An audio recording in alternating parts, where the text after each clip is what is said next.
Hey guys, welcome back. First off, we should probably talk about what a psychiatrist is. A psychiatrist does medical school and therefore is a physician, and after medical school decides to do a general psychiatry residency with or without fellowship. We are trained to diagnose and treat mental illness, which includes anxiety disorders, depressive disorders, trauma, addiction. We do this a variety of ways, but a thorough medical history, sometimes lab work is really helpful. Psychological testing may or may not be involved, and we adhere to a standardized criteria. Once you know what you're treating, then we have a few different ways that we actually are trained to treat, depending on obviously what they're suffering with. And so medications, electroconvulsive therapy, transcranial magnetic stimulation, a lot of like three-letter acronyms: DBS, VNS, TMS, CCT. And then, of course, therapy, which you probably have either gone to or seen on TV. So that is what you could call like talk therapy. It could be just kind of general or catering to a specific age group, a specific mental disorder. Child psychiatry, oftentimes parent management groups are a thing, or individual parent management training. There's also family therapy. So those are just a few, and I'm sure I'm missing quite a bit.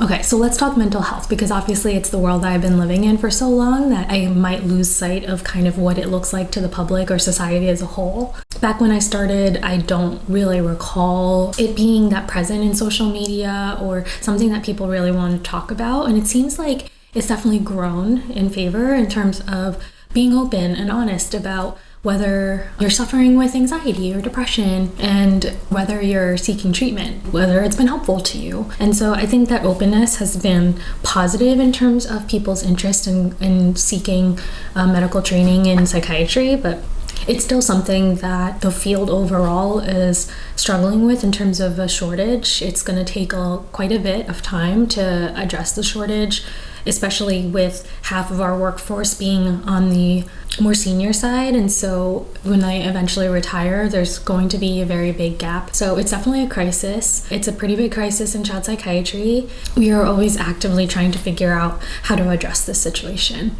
I want to put some statistics up on the screen because I think that they probably are a little familiar to you. You've probably seen it around mental illness. Even though there is quite a stigma, it is one of the most common things that we as humans suffer from. 20% of US children will suffer from a mental, emotional, behavioral disorder in any given year. If you have 5 kids, one of them will have a mental health diagnosis, and out of those kids, only 20% will get treatment from a specialized mental health care provider. Since we know that about half of mental illness starts before the age of 14, and 3/4 of mental illness starts before 24. It's just really important, and obviously I know I'm biased, I'm a child psychiatrist, but getting to them early and getting this treatment is so crucial to just preventing a lot of suffering in one's lifetime. What we know is that because there's so few of us, and obviously there's so many other barriers to getting care, that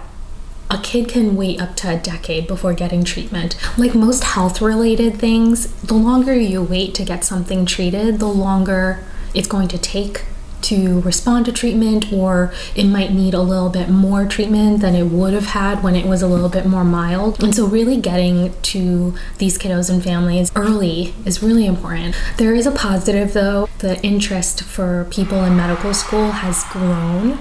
So people are applying to general psychiatry residency at an increasing rate in the past few years. We want to continue doing that, and we want to make sure that we keep on asking for more spots. Although we're getting more people interested in entering general psychiatry residency from med school, it seems like we're losing them somehow during training, and they're no longer choosing to pursue fellowship or aren't interested in pursuing fellowship. I'll definitely talk about this a little bit more in the part 3. There's a lot of fellowship options, and it does mean it's another year of training. There's a lot of factors that add up when you've looked back on how much you've studied and all the work that you've put in, and then do I want to invest in another year or two? Why is it that we're not seeing as many people entering fellowship after general psychiatry residency, even though we seem to have an increasing number of applicants for general residency? Once you complete general psychiatry residency, you really can find a psychiatrist working in so many different ways.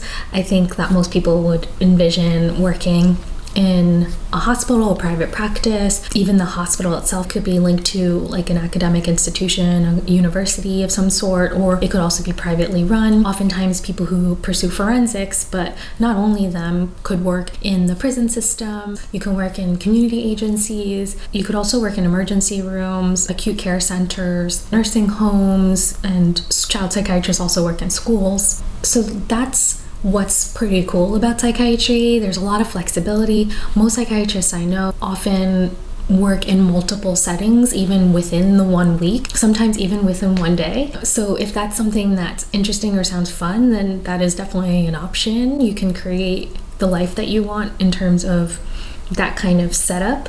Alternatively, if that sounds like a nightmare, you can definitely do private or do consult liaison every single day or outpatient every single day. And there is something to be said about that consistency and doing what you love every single day. You will put together what you want, and you'll obviously learn what you are interested in as time goes on, as you experience more. I think that's it for now. Stay tuned for part 2 of this series, where I talk about undergrad, med school, clerkship rotations, things to look out for, general psychiatry residency, the rotations that you're going to be expected to do during that, and the overall experience that you're going to have, as well as a brief overview of the fellowship options that you have. And then part 3 will be a little more of a deep dive of the fellowship options. So if that's interesting, like and subscribe. Love to have you join the team, and we'll get to know each other. Until next time, guys.